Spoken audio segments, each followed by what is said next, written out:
everyone. It's me, Testa, and this it's Testa Tarot. Thank you for being here.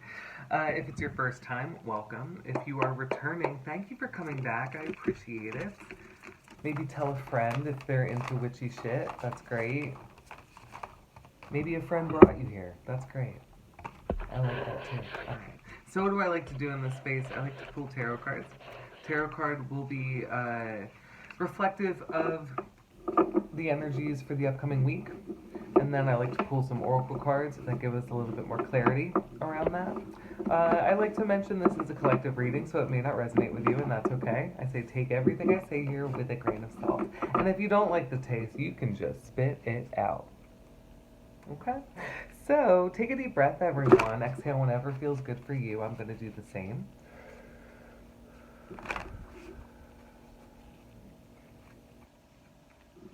All right. And this will be the feeling for the week. All right, so we got the Eight of Pentacles. This feels very much like working really hard and maybe not giving ourselves enough credit for it, maybe feeling like the work that we're doing is internal and not everyone is seeing it, like they're not seeing you sweat or something to that effect. But it also feels like, because the messages on the card are hard work, results, education, achievement, that we can be disconnected from those feelings. And when I say disconnected, it feels like someone isn't giving us recognition for maybe possibly the hard work, which kind of just feels like, people might be looking at you like you have it all together. Maybe that's it. And so the last part of that, the only step missing there is giving yourself the credit. Because only you know how hard you're working. Not everyone knows what it takes to be you and what that means. So I could understand the feeling of, wow, people aren't really seeing how hard I'm making things happen, like what it's taking from me, out of me. And all I can say is maybe a little pity goes a long way, but at the same time, maybe it's better to be looked at as someone capable. So wear that. Not to say that, wear a pride badge around overworking yourself. Don't do that. But, maybe give yourself a little bit of credit because you do know how hard you're working. Okay? Next, I'm pulling from the Sacred Symbols deck. We got relief. Relief is coming in. So if we do feel like we're overworking, or, that we have to be keeping up with a certain kind of work schedule or something, relief. This feels like relief is on the way. That help that you need, that support that you need in terms of this maybe feeling like, pardon me, little cough. Maybe you had to ask for help, and maybe it took a minute for it to show up. Maybe you thought, yeah, maybe it was something connected to the help that you were asking about. But it's on the way. That's kind of what I'm feeling. I wonder if that resonates for you. Please tell me in the comments. I would love to hear about that. I'm going to pull from the Moonology deck to close this out.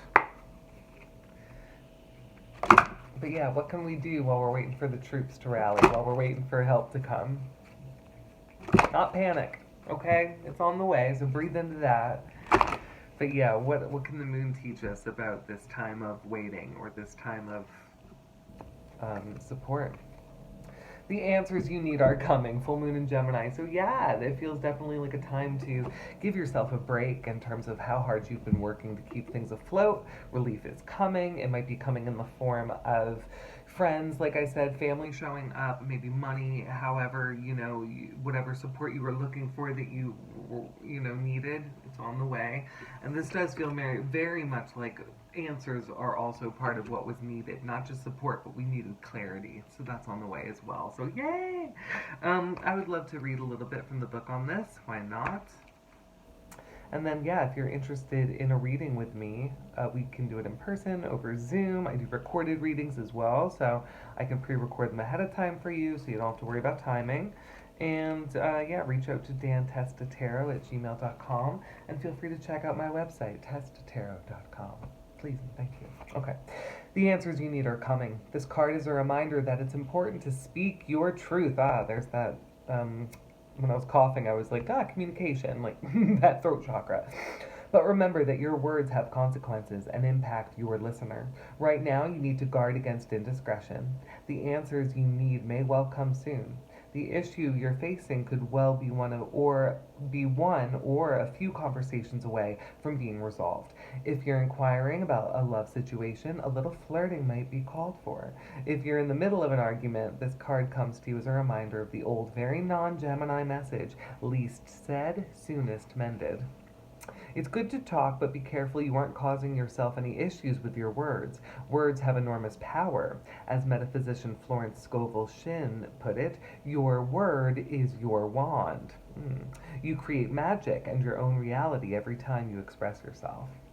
I believe that. Attune to the moon, have an important conversation, but stay calm. The teaching here: talk, talk, and more talk as the emotional full moon moves into the communicative sign of Gemini. It's too easy to say too much, so mind how you go if you pull this card. This card can also indicate an enjoyable social event, since the full moon in Gemini is a great time for socializing. This card also argues well for any study you are either taking or considering. Thank you for being here, everyone. I really appreciate it. Please take care of yourselves. And then, if you're feeling up to it, please go ahead, take care of each other. Sending you all so much love. Bye.